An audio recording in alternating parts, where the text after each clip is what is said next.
Ya, sekarang kan sudah hampir semua ya di provinsi di Indonesia sudah bicara soal kebukaan informasi gitu ya, sudah banyak, bahkan di daerah di kabupaten-kabupaten pun sudah banyak juga yang berhasil kategorinya begitu ya. Desa bicara. Desa bicara. Desa bicara. Desa bicara. Hai kawan-kawan, kembali lagi di channel YouTube Desa Bicara.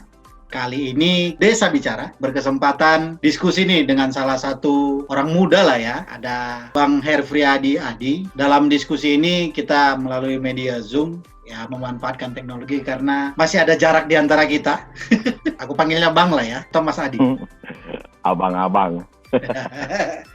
Apa kesibukan ini, Mas Adi? Ya, alhamdulillah sekarang agak santai karena ngajar kan via Zoom. Oh, Jadi via daring gitu ya. Jadi masih ya banyak banyak waktu luang kan karena nggak tatap muka semua dan mahasiswa. Ya selain itu komisi penyiaran lagi mau selesai, tinggal ada beberapa agenda lagi yang Senin besok Selasa mau kita laksanakan di akhir tahun.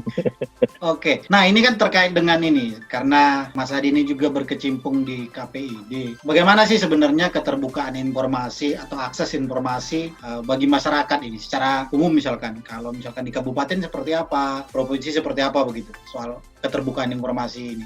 Ya, sekarang kan sudah hampir semua ya di provinsi di Indonesia sudah bicara soal keterbukaan informasi gitu, sudah banyak, bahkan di daerah di kabupaten-kabupaten pun sudah banyak juga yang berhasil kategorinya begitu ya, dengan adanya keterbukaan informasi ini gitu. Nah, ini memang isu-isu yang menarik yang sering dibahas begitu ya. Ya memang kalau dari sisi saya sebagai di komisioner di KPID Sumsel memang tidak spesifik ke sana begitu ya, tetapi memang ada beberapa poin yang memang larinya arahnya ke situ gitu ya, ke keterbukaan informasi salah satunya gitu. Nah, ini kalau kita lihat di daerah ini memang semacam kompetisi begitu ya. Ya, karena juga barangkali memang otonom yang sudah lama begitu ya, sehingga kabupaten hari ini berlomba-lomba untuk bicara soal keterbukaan gitu. Maka sesuai dengan amanat undang-undang ada juga diciptakan Komisi Informasi Publik begitu ya. Ini mengakomodir bagaimana keterbukaan informasi di daerah yang memang tidak ada di kabupaten tapi di tingkatan provinsi. Nah, ini menarik juga sebetulnya, bagaimana sih sebetulnya peran misalkan Komisi Informasi Publik ini gitu menyelesaikan persoalan-persoalan sengketa yang kerap terjadi. Nah, ini yang memang kalau saya amati terutama di Sumsel itu memang belum begitu saya melihatnya memang tidak banyak dipublish gitu ya, kegiatan-kegiatan kegiatan yang dilakukan oleh Komisi Informasi misalkan gitu. Nah, kebetulan ini teman-teman saya juga baru dilantik beberapa bulan yang lalu gitu ya, 6 bulanan ya kurang lebih. Ini mereka gencar ke daerah-daerah, kabupaten, ke bupati bahwa ini ada yang namanya Komisi Informasi Publik begitu. Nah, ini yang betul memang harus bisa dioptimalkan begitu ya, karena memang saya sering share diskusi sama mereka untuk itu. Kabupaten memang punya formula tertentu untuk menggarap bagaimana keterbukaan informasi. Mungkin itu dulu kan. Oke. Nah, berarti ini tidak hanya terkait dengan pemerintahan kan, dalam artian ada provinsi, daerah, dan desa. Apakah soal akses informasi dan terkait dengan ini ya, KPID ini, apakah masyarakat di desa juga bisa mengakses terkait persoalan, apakah hanya penanganan konflik informasi saja kah, atau apa sebenarnya kalau untuk masyarakat atau kawan-kawan di desa begitu? Ya, kalau saya berposisi sebagai komisi penyiaran tentu mengawasi bagaimana informasi lokal melalui media, maka kan ada, apalagi sekarang sudah masuk ke migrasi dari analog ke digital begitu ya. Jadi penerimaan dalam tatanan teknis itu kita tidak lagi ada semut berkelahi hitam putih, sudah migrasi dari analog ke digital itu sampai nanti tahun 2021 di September kalau tidak salah ya. Ini bagian dari Undang-Undang Cipta Kerja juga gitu ya, sebagai belum keluar PP-nya, tetapi paling tidak arahan-arahannya sudah mau ke sana. Maka setbox itu nanti akan dibagikan berapa juta itu oleh Kementerian Kominfo gitu ya untuk ini. Nah, ini mungkin bagian dari untuk mengakomodir penerimaan secara kualitas teknologi di daerah itu tidak terkendala lagi gitu. Nah, tinggal persoalannya adalah tata kelola medianya seperti apa. Nah, ini yang perlu kita diskusikan juga bersama. Kenapa? Karena ya impact dari televisi kita belum selesai gitu ya. Lalu kemudian sekarang di era media baru itu menjadi luar biasa gitu ya. Soal etika ya betul-betul tidak dikedepankan misalkan gitu ya. Ini tayangan-tayangan yang tidak diawasi, dalam tanda kutip tidak diawasi oleh pemerintah. Kalau kami kan mengawasi lembaga penyiaran yang memiliki frekuensi TV dan radio gitu ya, itu yang kita awasi. Nah maka kalau misalkan di luar itu media baru, itu bukan bagian dari kami gitu, bukan dari bagian kami yang mengawasi, tapi semua itu bisa mengawasi melalui undang-undang ITE. Nah ini yang kemudian terjadi laporan-laporan yang muncul gitu ya, karena tidak senangan dengan seseorang gitu ya, kemudian kepala daerah, bahkan presiden sering dibully, lalu bahkan ada yang peduli juga sering juga melaporkan begitu ya. Ini yang sering terjadi gitu menggunakan undang-undang ITE. Nah ini kalau memang keliru, akhirnya jadi dimanfaatkan hal yang memang kerana politis gitu ya, itu. Nah ini yang kita tidak tahu ya. Bayangkan orang-orang yang tidak memahami undang-undang ITE, akhirnya kan memang ceplas-ceplos begitu ya, apalagi di daerah yang notabene dalam tanda kutip mereka tidak bicara soal itu. Nah kita belum selesai dari serangan televisi, kemudian hari ini di media baru. Nah ini yang memang jadi persoalan. Tapi ya sisi positifnya kalau kita kembali ke informasi tadi, keterbukaan informasi ini bagian dari transformasi kita begitu ya. Bagaimana kemudian nanti daerah bisa bertransformasi untuk membuat satu formulasi baru agar ya salah satunya adalah bentuknya transparansi di setiap dang misalkan begitu kan. Itu yang memang dilakukan oleh daerah-daerah begitu. Ya kalau kami ya tetap mengawasi lembaga penyiaran ya, konten-konten yang dianggap melanggar pedoman perilaku penyiaran, standar program siaran ya kita semprit gitu. Kalau pengalaman Mas Adi terkait dengan ada nggak di wilayah kerjanya Mas Adi misalkan masyarakat desa sebenarnya juga kritis terhadap misalkan persoalan yang disampaikan tadi. Ada penyampaian berita yang mungkin harusnya bisa disaring.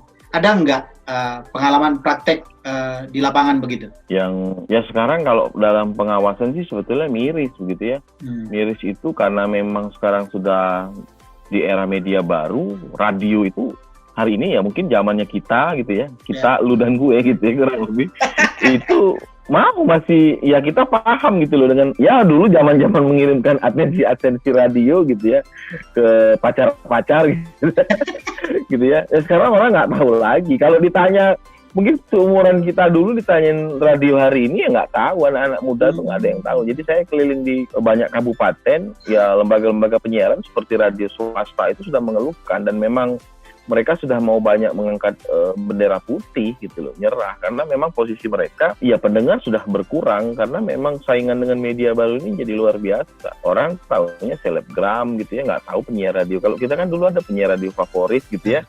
Gitu ya. Nah, kalau sekarang tahu radio apa gitu. Ini yang jadi apa namanya? Yang miris gitu ya.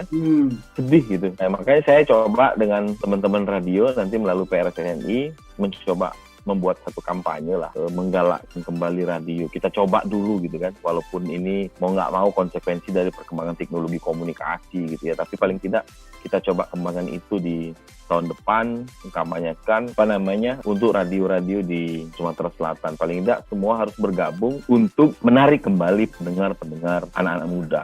Ya kalau yang tua kan nggak perlu lagi karena mereka setiap aktivitas mereka pasti tetap mendengarkan radio gitu ya, itu.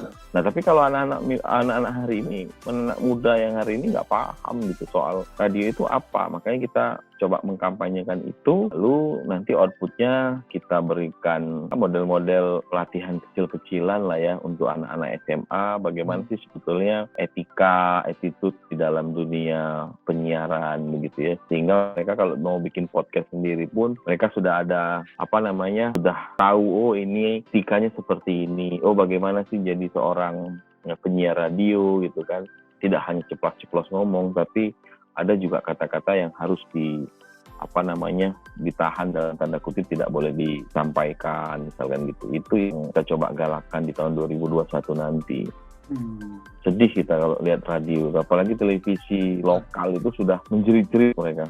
Sudah, sedih kita. Karena memang ya kondisinya kayak gini. Mudah-mudahan yang digital, migrasi analog ke digital ini ya bisa membantu untuk sehat kembali lah, paling tidak untuk bergairah kembali gitu. Nah, tinggal tata kelolanya saya katakan tadi, kita tidak hanya bicara soal teknologinya saja, kualitas gambarnya seperti apa, tapi kita harus juga bicara soal tata kelola lembaganya seperti apa. Menarik memang. Kalau di Jogja misalnya kan, ada beberapa komunitas, masih ada komunitas-komunitas radio-radio lokal, terus yang bergerak dalam usaha untuk tetap terus mengudara begitu. Nah, ada satu titik ketika kemudian kayak di Jogja misalkan, ketika terjadi bencana, peran penting radio ini sangat sangat besar begitu dalam hal menginformasikan situasi dan ini. Nah, kalau melihat ruang ini sebenarnya mungkin tidak anak-anak muda tadi dorong untuk terlibat di konteks bagaimana ya radio komunitas itu kan juga menarik gitu ya. Nah, ini bagaimana kemudian untuk pengalaman misalkan kalau bagi di Sumatera Selatan begitu. Ya, kita ini memang silang singkul juga kita bicara soal regulasi gitu ya. Karena dalam Undang-Undang 32 tahun 2002 itu ada 4 lembaga penyiaran. Lembaga penyiaran swasta, lembaga penyiaran publik, lembaga penyiaran komunitas, lalu lembaga penyiaran berlangganan. Nah, kebetulan saya di kampus itu betul mengurusi lembaga penyiaran komunitas TV kampus. Nah, yang jadi persoalan adalah TV kampus dibatasi, TV komunitas dibatasi, tidak boleh memasang iklan, tidak boleh beriklan. Jadi income-nya memang ya secara teorinya adalah dari kita untuk kita gitu loh. Jadi kalau kita bicara biaya produksinya ya sumbangsi dari kita aja yang memang betul-betul media komunitas kan kalau di luar negeri itu ya untuk menghalau media mainstream salah satunya kan tujuannya. Nah, ini ya konsepnya adalah dari kita untuk kita. Nah, sedangkan di kampus kalau subsidi terus dari lembaga, dari universitas ya agak kerepotan. Nah, kita bayarnya sama. Jadi selisih pembayaran izin siaran itu sama IPP gitu ya. Itu selisihnya sedikit media komunitas, lembaga penyiaran komunitas sama lembaga penyiaran swasta. Misalkan contohnya yang swasta itu katakanlah 50 juta, yang kami ini bayarnya 47 juta nih per tahunnya. Nanti selisih cuma 3 juta. Swasta bebas dia mau beriklan silahkan saja gitu kan. Nah, ini kan akhirnya kalau kita bicara soal itu ya nggak fair juga gitu loh. Komunitas itu ya memang bukan ngarah ke ranah swasta dan bukan meranah ke komersil, bukan bicara soal pada tataran ekonomi. Betul-betul memang untuk komunitas itu sendiri. Tapi sama gitu loh. Ini yang kadang kita nggak fair. Akhirnya kita juga angkat bendera topi, angkat bendera putih juga gitu. Kelimpungan juga karena setiap tahun harus membayar itu. Ini yang memang kesulitan ya. Sehingga kalau di Jogja masih banyak yang hidup komunitasnya, kalau di kita itu ya sudah mulai redup gitu kan. Mulai redup. Yang jadi persoalan ya. Kalau memang ini ya saya pikir masih tetap relevan ya gitu ya radio gitu ya untuk ya kalau bicara soal kebencanaan itu ya betul-betul memang yang dilakukan yang diharapkan informasi itu radio yang memang bisa diterima secara audio gitu ya. Itu.